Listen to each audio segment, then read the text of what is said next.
بسم الله الرحمن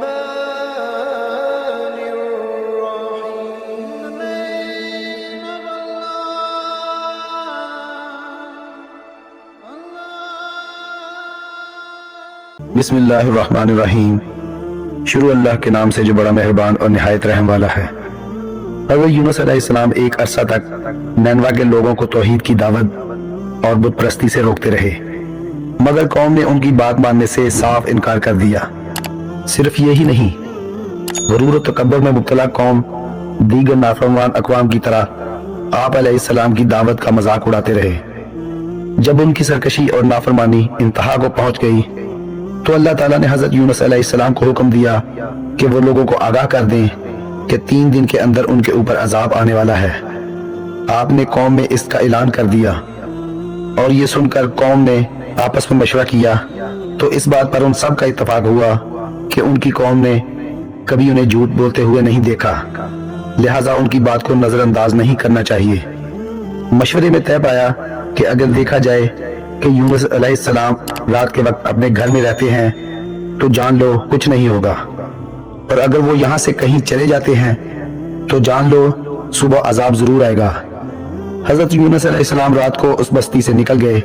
صبح ہوئی تو عذاب ایک سیاہ دھوئیں اور بادل کی صورت میں قوم کے سر پر منڈلانے لگا، اور جب ان کے قریب ہونے لگا تو لوگوں کو یقین ہو گیا کہ وہ سب ہلاک ہونے والے ہیں. یہ سب دیکھ کر انہوں نے حضرت یونس علیہ السلام کو تلاش کیا کہ ہم اللہ پر ایمان لے آئیں اور توبہ کر لیں، مگر جب حضرت یونس علیہ السلام کو نہ پایا تو خود ہی اخلاص نیت کے ساتھ توبہ استغفار کرنے لگے اور اپنے گھر سے نکل کر ایک میدان میں جمع ہو گئے. عورتیں، بچے اور جانور سب اسی میدان میں جمع ہو گئے. تمام بستی والے ٹاٹ کے کپڑے پہن کر توبہ کرنے اور عذاب سے پناہ مانگنے لگے.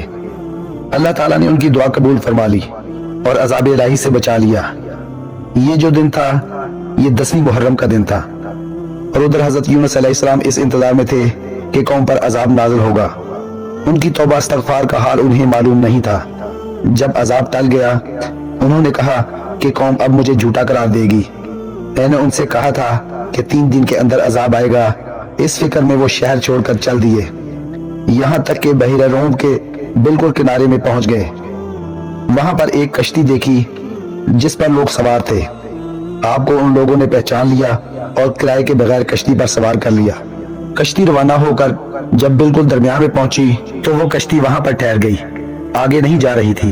کشتی میں سوار لوگوں نے اعلان کر دیا کہ اس کشتی میں کوئی گنہگار، کوئی بھاگا ہوا غلام سوار ہے، اس لیے کشتی خود رک گئی ہے.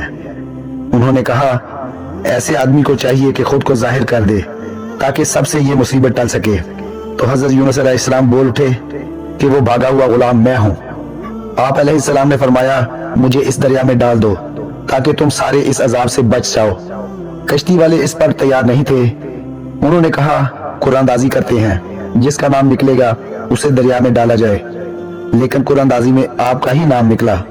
لوگوں کو اس پر تعجب ہوا تو کئی بار قرآن اندازی کی تو پھر بھی آپ علیہ السلام کا ہی نام نکلا. ایک طرف کشتی والے آپ کو دریا میں ڈالنے کی تیاری کر رہے تھے تو دوسری طرف ایک بڑی مچھلی اللہ تعالیٰ کے حکم سے کشتی کے بالکل ساتھ کھڑی تھی، منہ کھول کر. حضرت یونس علیہ السلام جیسے ہی پانی میں گئے مچھلی نے فوراً انہیں اپنے پیٹ میں لے لیا. حضرت عبداللہ بن مسعود رضی اللہ تعالیٰ عنہ نے فرمایا کہ حضرت یونس علیہ السلام اس مچھلی کے پیٹ میں 40 دن رہے. آپ نے اللہ تعالیٰ سے یہ دعا کی لا الہ الا انت سبحانک انی کنت من الظالمین.